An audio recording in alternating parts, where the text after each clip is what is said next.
As promised, we are now joined by Coleman Nee as part of our DAV Radiothon that we are participating in. Again, if you want to make a gift, you can make your gift today by calling 978-632-1985. That number again is 978-632-1985.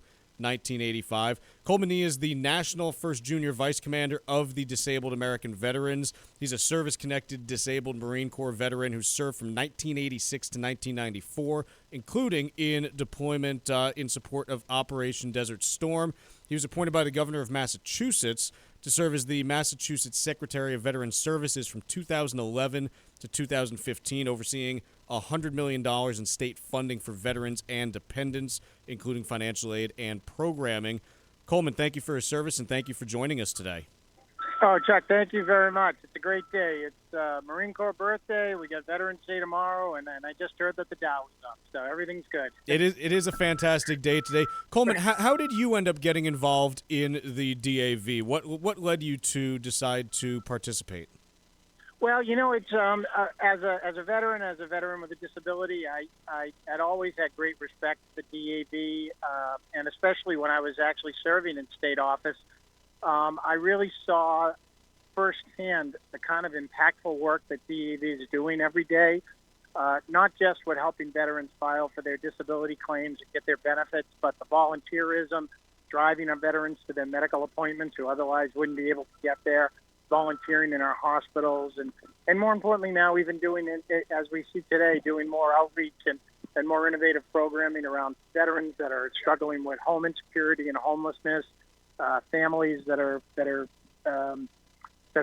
struggling and need some readjustment and reintegration assistance. And I think all of that just drew me to this, that it's a kind of organization that makes an impact. And for all the people donating today, your dollars go, pretty much directly right to the services and the benefits that we're, pleased to offer and that these people all earn.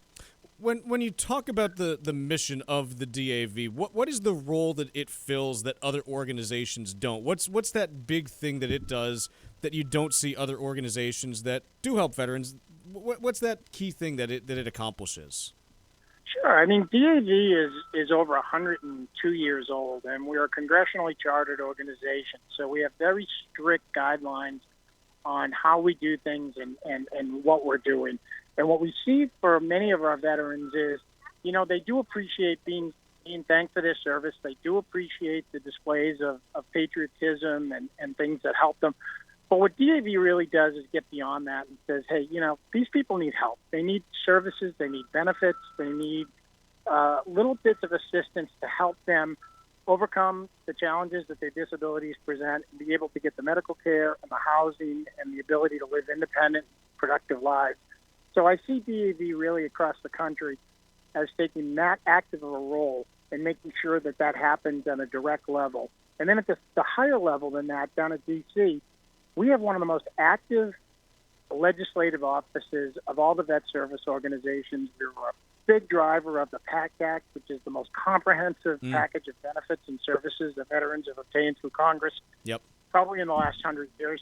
It's really, it's that real concrete work that makes a big difference in the lives of everyday people who serve this nation and their families. And I think that's really what I think distinguishes us as an organization. Coleman, beyond just contributions today, obviously, what things can people do to help support the DAV throughout the year to make sure that veterans are receiving that care and that help on a regular basis and not just, hey, I contributed one day and I'm done? How do people stay involved? Yeah, veterans don't disappear for a year, right? We're there all year long, and our needs and our services are there. So I think if people want to make monthly contributions to DAV, that certainly is very helpful. But it's beyond that. Some people don't have a lot of money, so it's not just about treasure. It could also be about time. We are desperately in need of volunteer drivers to help us bring veterans to medical appointments. And we're not talking about a commercial driver's license. You just have to have a regular, valid state driver's license and help us get these people to the appointments. They can volunteer with us in our VA hospitals. We do a lot of work with the veterans, get to talk to them, make sure their needs are covered, help people navigate the VA system. There's a ton of different ways that people can really contribute, whether or not they have their financial resources to do it or whether they just have some time. But either way, all of those contributions, whether it's money or time, all of that stuff makes a huge impact in the lives of an individual. And I can assure you, for our veterans, or for our volunteers, rather, that are working in our hospitals and that are doing the driving, when you come home that night, you can put a name and a face to the person whose life you've changed and whose life you've made better. And that's going to be somebody who served their country in uniform and really, put it all on the line for this nation. And it gives them the opportunity to give back and see that in a tangible and very visceral way in terms of, the impact that they're making. So there's a lot of different ways, and DAV.org and DAVMA.org are two great websites people can go to, and we can use the help. Well, it's a powerful message there, Coleman. And again, we really want to thank you for your service and for the work that you're doing with the DAV.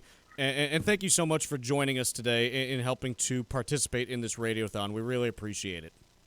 Thank you for doing the radiothon. It says a lot about the station, says a lot about yourself in terms of your commitment. And I really want to wish everyone a safe and peaceful Veterans Day.